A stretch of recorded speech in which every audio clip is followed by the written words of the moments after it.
아직도 그러니까 일반인들은 일본 여행을 굉장히 꺼려합니다. 우라늄 함량이 많은 우리나라 같은 경우에 일본보다 자연 방사선이 높거든요. 그러니까 일본 가시면 이제 피폭이 적죠. 그러니까 일본처럼 이제 화산 지역 같은 경우에는 우라늄 함량이 낮아가지고 예를 들어서 수치로 얘기한다면 우리나라 이제 평균 1년간 살면 한 3mm 시버트라 그러면 뭐 도쿄나 일본 이런 데 가면 한 1.5mm 시버트 받거든요. 그러니까 자연 방사선 자체가 적어서 실제로 뭐 인공 방사선 세슘 같은 경우가 뭐 한 0.01mm 시버트 이렇게 올린다 하더라도 워낙 이 자연 방사선 차이가 크죠. 한 100배 이상 커버리기 때문에 오히려 안전하다 이렇게 보시면 됩니다. 저는 이제 서울의대 해기학교실의 강건욱 교수고요.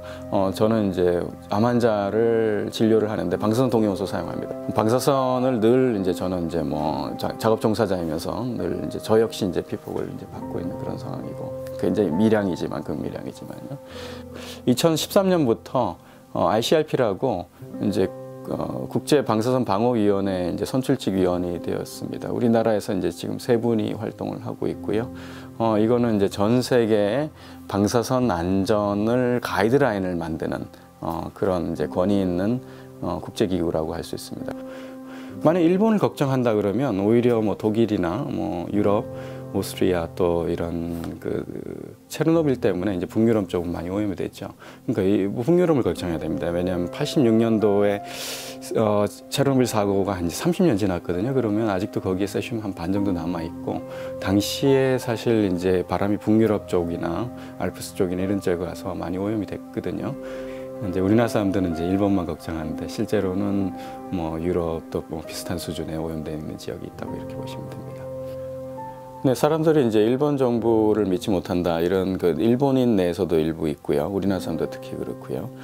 그래서 이제 사실 소비자 단체하고 식약처가 저도 이제 같이 참여를 했었는데 일본의 이제 수산물 시장들을 가서 같이 검사를 했습니다.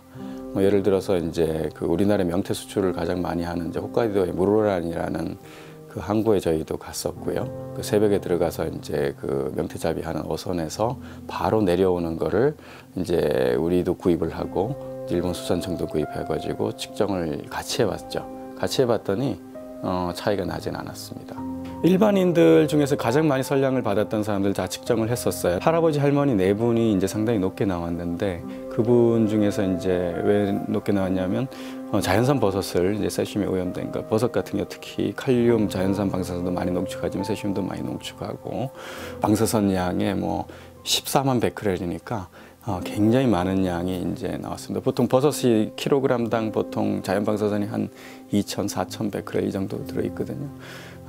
그랬더니 이제 한 1년간 내내 이거를 먹게 되면 0.8mm 시버트 정도 받습니다. 이게 0.8mm 시버트라는 게 어느 정도 수치냐면 우리 한국인이 이제 평상시 살면서 자연 방사선이 한 3mm 시버트니까 이 할아버지는 이제 세슘을 가장 많이 먹어서 한 3.8 정도 됐다 이렇게 보시면 돼요. 자연 방사선보다 조금 더 많이 받게 됐죠. 그래서 다행스럽게도 이제 세슘은 우리 몸에 농축되지 않기 때문에 이 할아버지 할머니들이 이제 더 이상 못 먹게 했더니 한 3개월 정도 지났더니 몸에서 한 반 정도가 이제 빠져나갔습니다. 이제 그래서 이제 이 세슘은 우리 몸에 축적되지 않는다라는 것도 이제 검증된 셈이죠. 이제 얼마를 정도 받아야지 우리가 이제 암이 발생하느냐 하면 이제 근거로서는 히로시마 나가사키 이제 생존자들을 한 50명 이렇게 했더니 그분들이 한 나이가 70, 80 되면서 암들이 조금씩 더 발생하기 시작합니다. 100mm 시버트 이상을 받았던 분들이 보통 보면 0.5% 정도 생깁니다.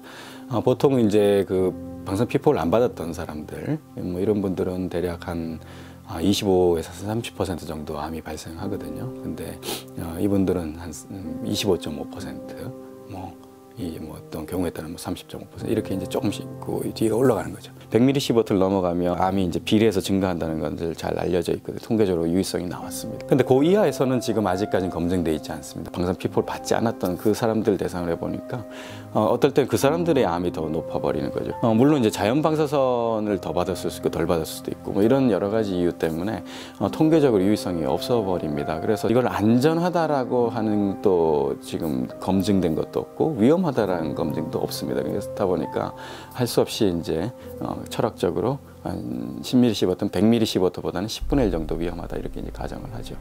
근데 실제로 이제 그 가정이기 때문에 그거를 이용을 해서 계산을 한다는 건 좀 무의미하긴 합니다. 그리고 또 하나의 오해가 이제 남태평양이나 이런 데 이제 오염이 돼 있다, 세슘 때문에. 그다음에 우리 토양은 괜찮은데 일본 오염돼 있다, 이런 건데 실제로 세슘을 측정하면 전 세계 다 나옵니다. 그 이유는 1950년대부터 70년대 사이에 미국, 소련, 뭐 영국, 프랑스가 남태평양에서 엄청나게 핵실험을 했죠. 그게 이제 전 세계 지금 다 퍼져 있어요. 그래서 세슘 반감기가 한 30년이니까 지금 한 60년 정도 지나도 여전히 이제 바다나 토양에 다 남아 있고요. 그러니까 실제로 모든 음식에 다 골고루 아주 금밀량이 들어 있어요. 그러니까 그게 어느 특정한, 그러니까 바다가 더 오염됐다, 지금 그렇게 얘기하기도 어려워요. 왜냐하면 우리 같으면 이제 황사라든지 중국에서 넘어오는데 다 세슘이 측정이 되거든요. 그게 이제 사실 일본에서 온 게 아니고 중국이나 이 러시아에서도 핵실험을 했었고요. 그 다음에 이제 옛날에 남태평양에서 핵실험했던 게 이제 전 세계에 거의 다 지금은 퍼져 있다, 이렇게 보시면 됩니다.